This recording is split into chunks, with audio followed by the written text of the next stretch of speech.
요즘 핫한 리튬 인산철 배터리 LFP. 현대차와 테슬라는 LFP 배터리로 재미를 보고 있는데 르노는 과감히 포기한다는 소식을 전해왔습니다. 무슨 일일까요? 먼저 현대차 그룹이 전기차용 LFP 배터리를 자체 개발해 중국산 배터리의 의존도를 낮춘다고 하는데요. 올해부터 국내 배터리 제조사와 2년간의 합작 프로젝트를 진행해 2024년 LFP 배터리 개발을 완료하고 해당 배터리는 2025년부터 현대 기아차의 소형 및 보급형 전기차와 중저가 전기차에 탑재됩니다. 테슬라도 같은 배를 탔습니다. 테슬라의 가정용 에너지 저장 장치 신제품 파워월3가 모습을 드러냈는데요. 전작과 달리 LFP 배터리를 채택한 것으로 관측되며 테슬라가 LFP 대세화에 불을 지피고 있습니다. 지난달 13일 테슬라 사용자 커뮤니티 사이트 테슬라 모터스 클럽에 한 소비자가 미국 캘리포니아주 남부에 위치한 자신의 집에 파워월3를 새롭게 설치했다며 사진을 게재한 건데요. 파워월3 용량은 전작과 동일한 13.5kWh입니다. 전력 출력은 5.8에서 11.5kW 수준으로 전작 대비 대폭 개선됐습니다. 여기서 주목할 만한 점, 바로 배터리는 3원계인 니켈, 코발트, 망간 배터리를 장착했던 파워월2와 달리 LFP 배터리를 적용한 것으로 보입니다. 때문에 테슬라와 오랜 시간 파트너십을 구축하고 전기차에 LFP 배터리를 공급하고 있는 CATL이 파워월에도 LFP 배터리를 납품했을 가능성이 높다는 분석이 나오고 있죠. 그런데 르노의 생각은 조금 달랐습니다. 프랑스의 완성차 업체 르노가 콤팩트 전기차 라인업 R4와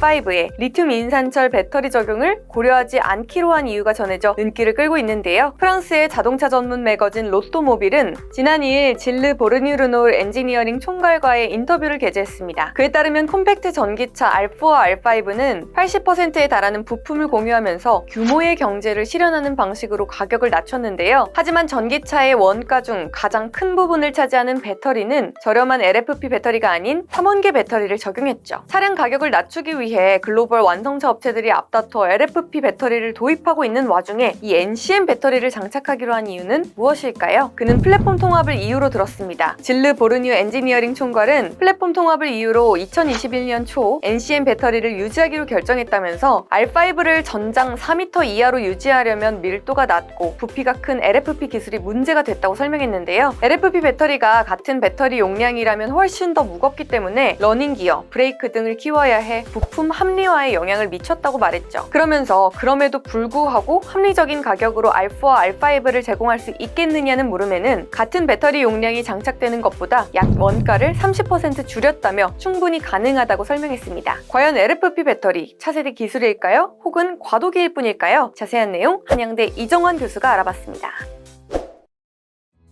중국산 LFP 배터리의 추격이 굉장히 매섭습니다. 예전에는 LFP 배터리가 이제 저가기도 하고 충전에 문제가 있어서 한번 충전하면 오래 못 쓰거든요. 그리고 추위에 약한 문제점들이 있어서 중국에만 쓰는 저가 배터리라는 이미지가 있었는데 글로벌 점유율만 봐도 그러니까 중국 빼고서 봐도 중국 배터리 회사의 시장 점유율이 올해 상반기 32.9% 그리고 CATL은 27.2%까지 올라가면서 LG 에너지 솔루션인 28.7%를 많이 쫓아갔다라고 이야기하고 있습니다. 이것의 근간은 중국 제1의 전기차 제조 업체인 비아디의 어떤 수출 증가 이런 것도 한몫을 하고 있고요. 그거 이외에도 테슬라나 GM 이런 데서 LFP 배터리를 많이 사용하려는 이런 경향들이 있다라고 보시면 될 것 같습니다. 결국은 이 글로벌 완성차 기업들이 전기차 시장 확대를 목표로 해서 가격 경쟁과 이제 중저가 브랜드를 만들어야 되는데 중저가를 만들려면 아무래도 LFP 배터리를 쓸 수밖에 없고요. 그리고 LFP 배터리 기술력 자체가 예전보다 많이 좋아져서 결국 이게 재료공학, 전지공학 이런 것들인데 능력이 너무 좋아져서 NCM 배터리라고 보통 이야기하는데 3원계 배터리의 용량을 많이 쫓아갔다라는 이런 두 가지 측면이 겹치면서 글로벌 제조업사들 아까 말씀드린 벤츠라든지 GM 등에서 LFP 배터리의 사용량을 늘리고 있다라고 보시면 될 것 같습니다. 특히 이제 중저가 시장 확대를 위한 정책들이라고 아마 이해하시면 되지 않을까 생각을 하고 있습니다. 이 LFP 배터리가 발전하는 만큼 국내의 어떤 3원계 배터리 업체들도 포트폴리오 다각화라든지 기술 개발 등을 통해서 맞서고 있는 양상들이고요. LG 엔성 같은 경우에는 고전압 미드 니켈 배터리를 이제 회사의 미래 전략의 한 축으로 삼고 개발하고 있다라고 보시면 될 것 같고 하이니켈 배터리에선 비싼 니켈, 코발트 비중 같은 거 좀 낮추는 이런 전략 그리고 전압 같은 거 높이면서 상품성을 유지하려는 전략들을 피고 있습니다. 삼성 SDI 같은 경우에는 LMFP 그러니까 망간을 추가한 이런 배터리들을 들고 있고요. 기존의 배터리보다는 출력은 한 1.2배 정도 높이면서 주행거리 측면에서 좀 압도하는 이런 배터리를 계속 만들고 있습니다. 그 다음에 뭐 코발트를 뺀 배터리도 만들고 있고, 심지어 삼성 SDA나 SK온 같은 경우에는 LFP 시장 자체에 진입하려는 노력도 보고 있을 정도로 사실 경쟁이 치열하다고 보면 될 것 같습니다. 결국은 배터리란 것은 안정성, 오래 쓰는 것, 가격이 중요한데, 이러한 것들이 사실은 재료공학적인 경쟁, 그러니까 배터리 2차전지 산업에 대한 경쟁들이 불붙으면서 어떤 것이 도움이 될 것인가 사실 이야기하기는 어렵고요. 가격 경쟁력의 LFP, 조금 기술이 나은 한국의 3원계 배터리들이 경쟁하는 양상으로 계속 나오고 있다. 어느 것이 시장 지배적이 될 것이냐 사실 현재로서는 예측하기 어렵고, 점차적으로 가격 경쟁력, 사용할 수 있는 충전 능력 복합적으로 하면서 시장이 형성되지 않을까라고 평가를 하고 있습니다.